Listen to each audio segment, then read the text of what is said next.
placid rice fields of Myanmar and Bangladesh are silent witnesses to one of the largest humanitarian crises of our century. The tranquil rural landscape was suddenly overwhelmed by thousands of Rohingya people, a Muslim ethnic minority from Myanmar. They were terrorized by the military, their villages were burned, the men were shot, and the women systematically raped.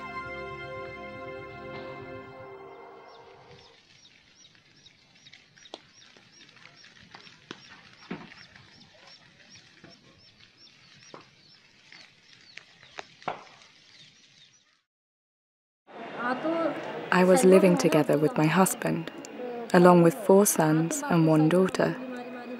My husband was a woodcutter. The Myanmar military came and killed my husband and 4 sons by firing on them. After that, they decapitated them and burned the house.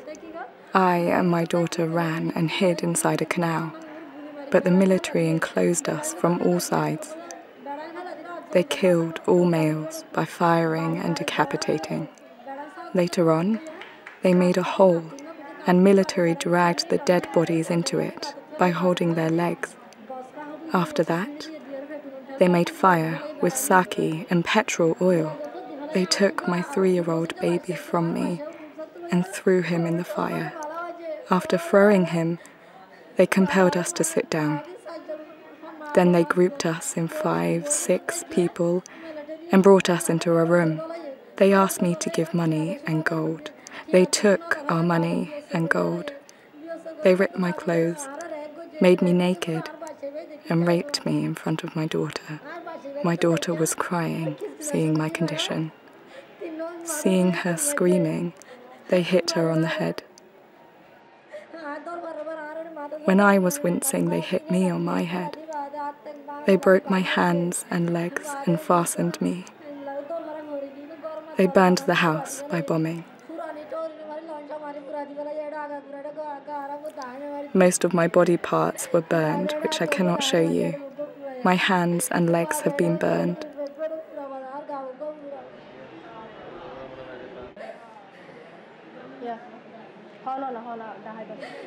I was weltering inside the house for not tolerating the burning in my body. My daughter told me that I was burning. After that, we plunged into a pond. In the evening, we crawled through the rice fields to the jungle and were there for 4 days without food. I had no clothes on my body.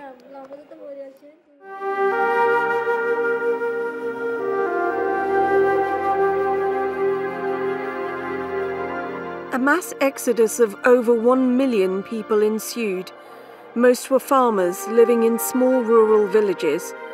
In deep shock and fleeing with almost no possessions, they made a perilous journey on foot to Bangladesh.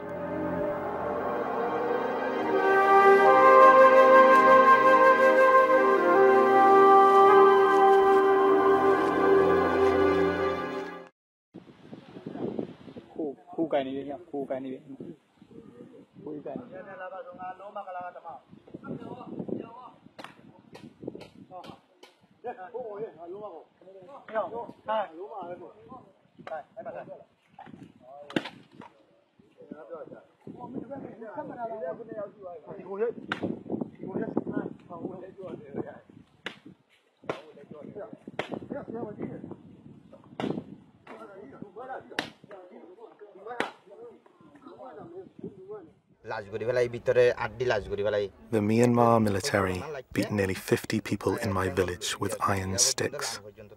They did not care who is whose father, who is whose brother.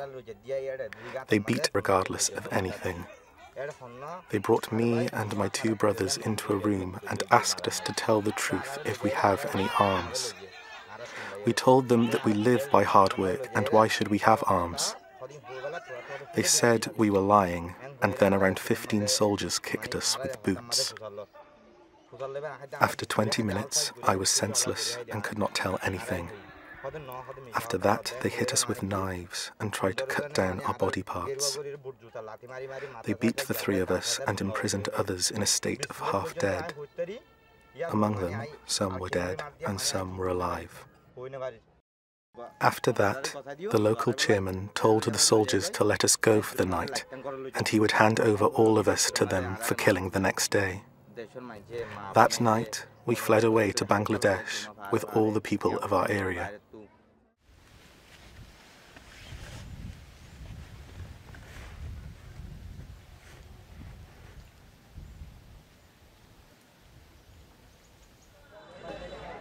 The virgin forest in Kutupalong was decimated to become the largest refugee camp in the world.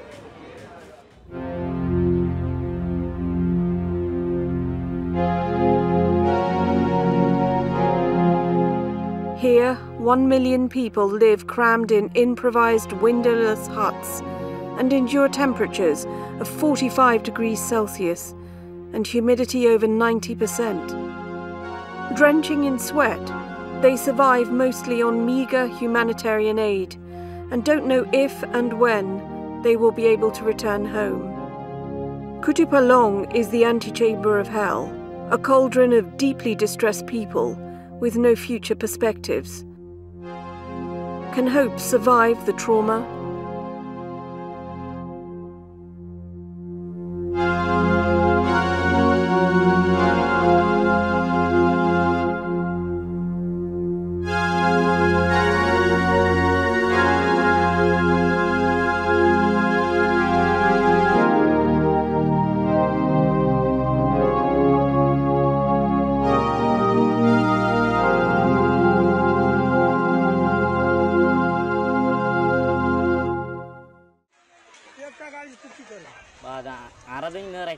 I didn't know that the war had begun.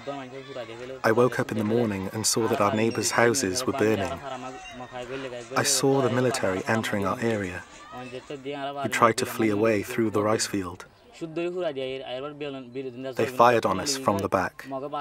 They shot me on the shoulder.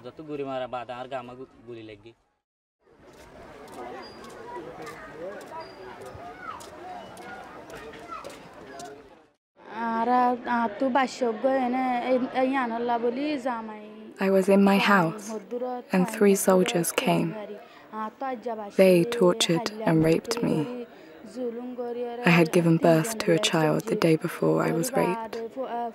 They tortured me a lot, so my uterus came out.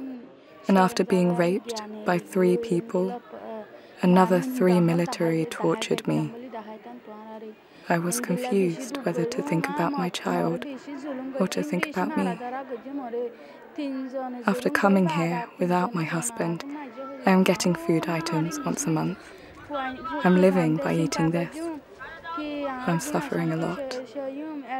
I cannot hold a picture nor can cough because of physical problems. I'm living with my child and nephew. They tortured me a lot and pushed me with a bayonet so that I cannot live a normal life.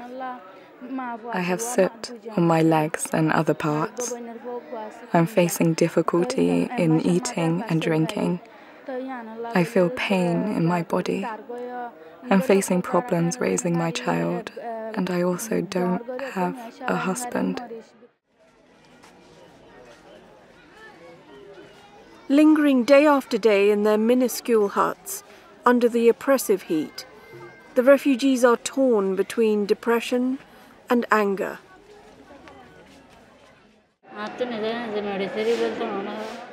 After being raped, I wished to kill myself. I also felt very ashamed and did not want to show my face to anyone. I wished to enter inside the earth. I cannot go on because I have only one leg. What did we do to them? I did not do anything, but they butchered us. They displaced us. If we get them, we will do the same. I want to kill the military. I want to do everything to them exactly how they did with us. I also want to kill them that way.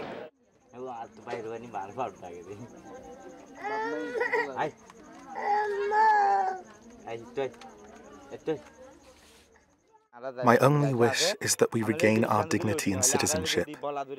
After that, we will go back to Myanmar. If the world cannot make this happen, it is better for us to drink poison and die here. I have no belief in love and life. What kind of a dream can I have? I have nothing left.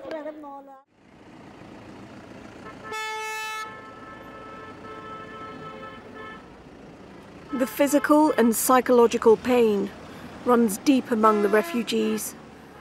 This man was rushed to the hospital because of excruciating pain due to the injuries suffered from the Myanmar military.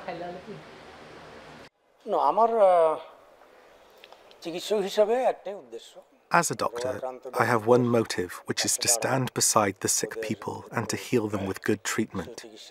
This is my objective. I believe man is for man. There is no difference to a doctor which country, which nation or religion a patient has. We are working with a vision to treat sick people.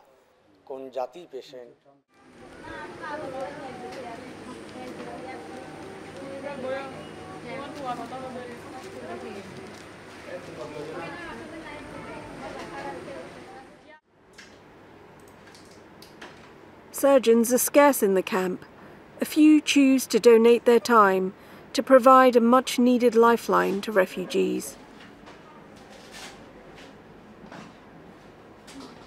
This is my social responsibility I do in these patients for a ground of humanity, and I like these surgeries.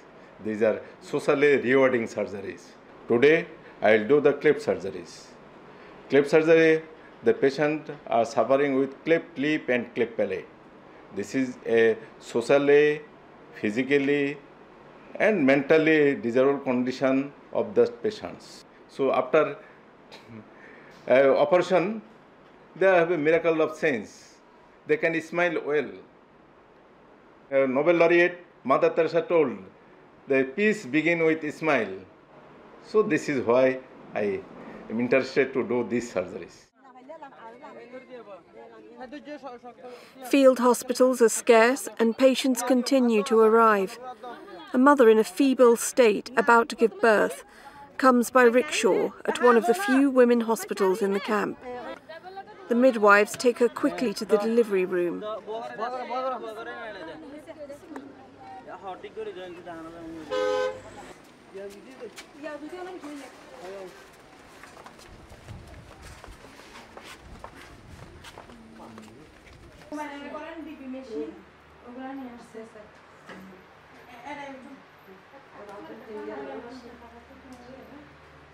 The wait is not long.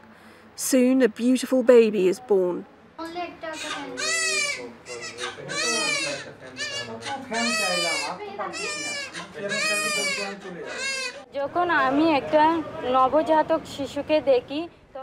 When I see a newly born child, I go back to my past life, when I was born. I feel a lot of joy by seeing this baby. It touches my heart. I feel my mother very much at that time. When I see a mother with her child, I also become delighted.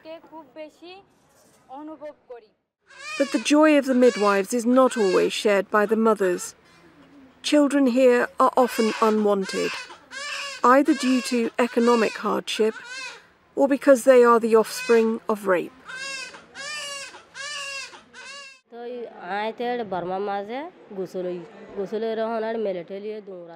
Before they raped me, I had menstruation, but later on I did not have menstruation.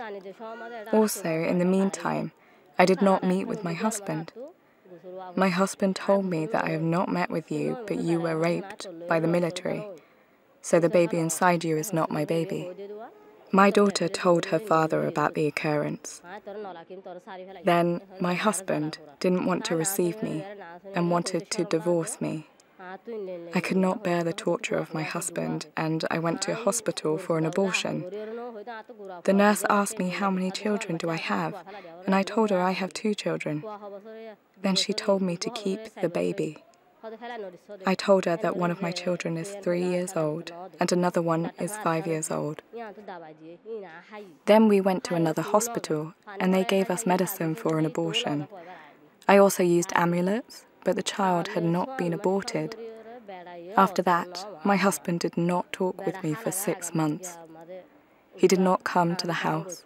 If he came, he just talked with my other 2 children, and after that he went out.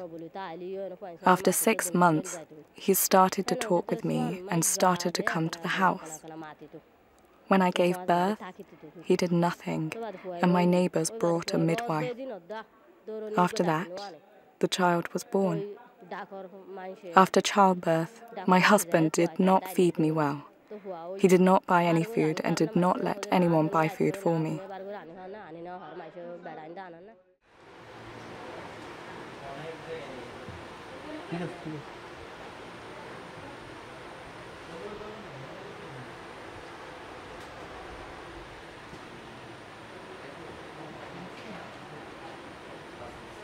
No one wants to leave their home and come to another country for this kind of life that they're living. So they have been forced to come here, and they don't feel dignified, they don't feel respected, they feel like their rights of education, rights of citizenship, rights of their normal livelihood has been taken away. They are living in a very, very bad condition. I feel that they should receive support from us, so they feel as a human being, they feel their dignity, they feel they can claim their dignity back, honor back, and hopefully someday they can go back to their homeland where they came from and start back their life again.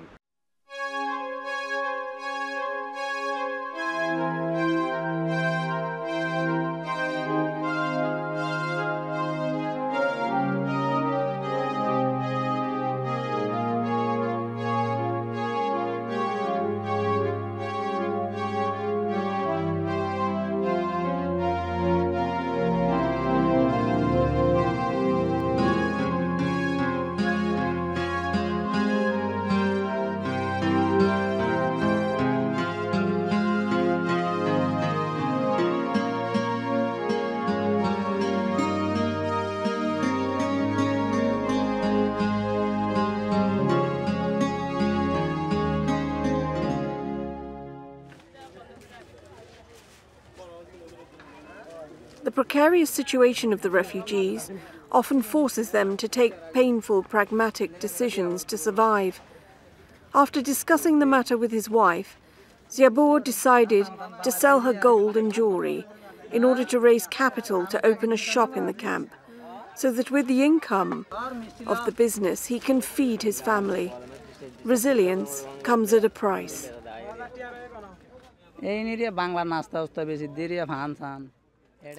I sell snacks in my shop. I also sell betel leaf. In the morning, I bring items by car, and in the evening, I pay the money. I don't have that much profit in my shop. I give the profit to the wholesaler, and they give a portion to me. Wholesalers give me product, and I pay them after selling. We can eat half a pound of fish per day with the income of this shop. I earn about $8 a day.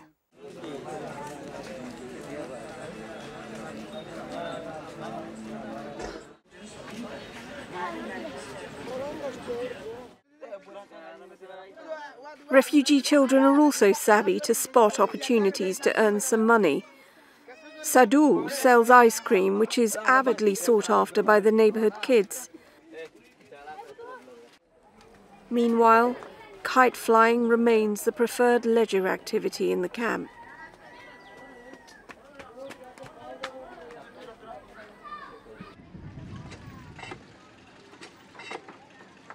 Water wells are in high demand, both to fetch water and for an improvised shower.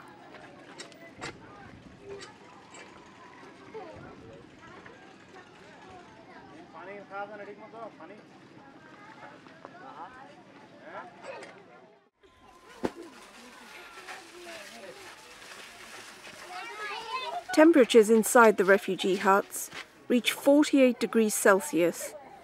But this does not deter Fatin from preparing the daily lessons for his pupils.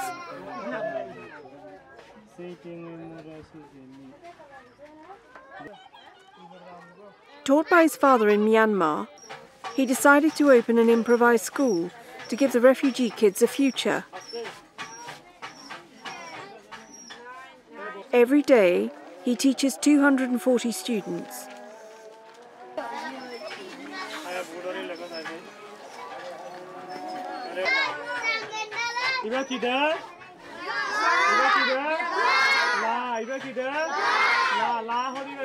The school, simple and with no chairs, is also a safe haven for children, where they can transcend their sorrows and build hope for the future.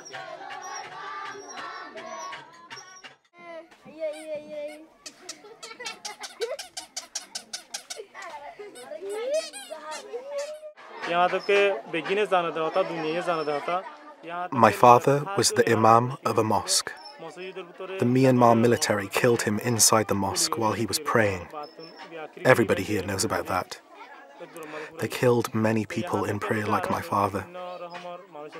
They did not let us perform prayer, and we were not able to maintain our own religion.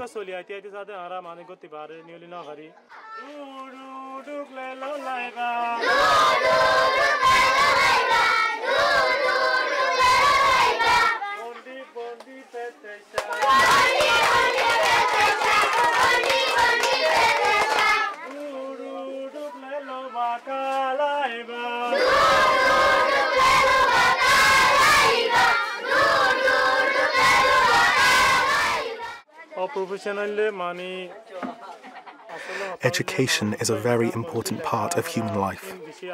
No one can survive without education. People cannot know even themselves without education. God helped us to be educated, and my parents raised me and gave me education. I want to teach these children as my parents taught me. As a result, they can go forward in life. I wish they will also teach their children like I'm teaching them.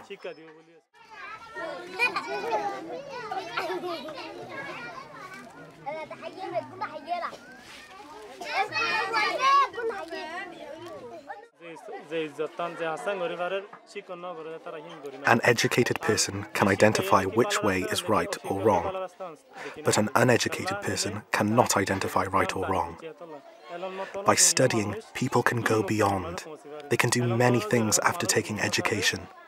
So that's why I chose the teaching profession. Nietzsche said, "That which does not kill us makes us stronger."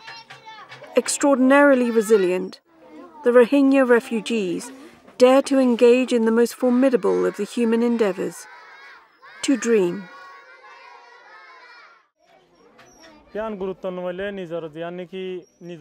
A person cannot live without a dream.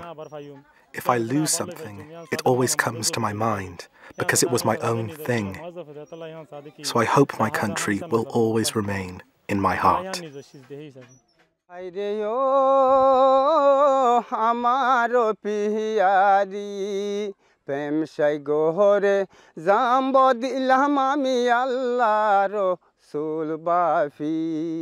Pemshai gohore zambo dilam ami Allah Rasul bafi teku dojate dehwa fute homazi kene tufan mahari Banga tori re jo sundori Banga tori re jo sundori Amare par koribi Amaro piyari Pemshai gohore zambo dilam ami Allah Rasul bafi